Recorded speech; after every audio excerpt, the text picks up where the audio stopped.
Corn বা ক্যালোসিটি ত্বকের কোনো একটা স্থানে, নির্দিষ্ট স্থানে অতিরিক্ত ঘর্ষণ অথবা চাপ প্রয়োগের ফলে সেই স্থানে যদি শক্ত গুটিকা তৈরি হয় বা ওই স্থানের চামড়া যদি শক্ত মোটা হয়ে যায়, সেটাকে কর্ন বা ক্যালোসিটি বলে।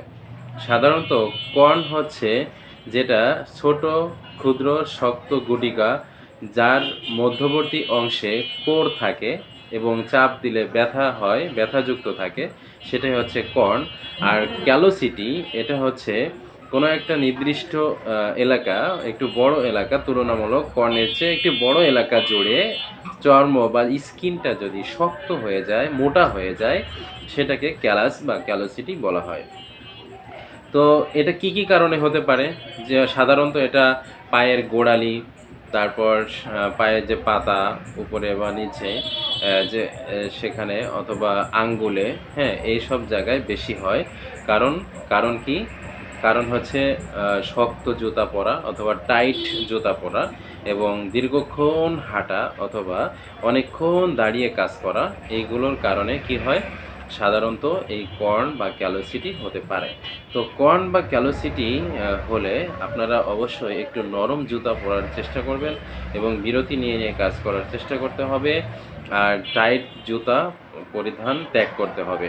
পাশাপাশি আপনি হোমিওপ্যাথিক কিছু কার্যকারী, বেশ কয়েকটি কার্যকারী মেডিসিন রয়েছে, যেগুলো খেলে যেমন রয়েছে আপনার অ্যান্টিমক্রুট, নাইট্রিক অ্যাসিড, থুজা, হ্যাঁ, এগুলো আরও অনেকগুলো মেডিসিন রয়েছে। হোমিওপ্যাথি চিকিৎসা ব্যবস্থা সাধারণত সিমটম বেসড সিভিলাইজেশন, সবার জন্য এক ওষুধ নয়, আমাদের সবারই জানা।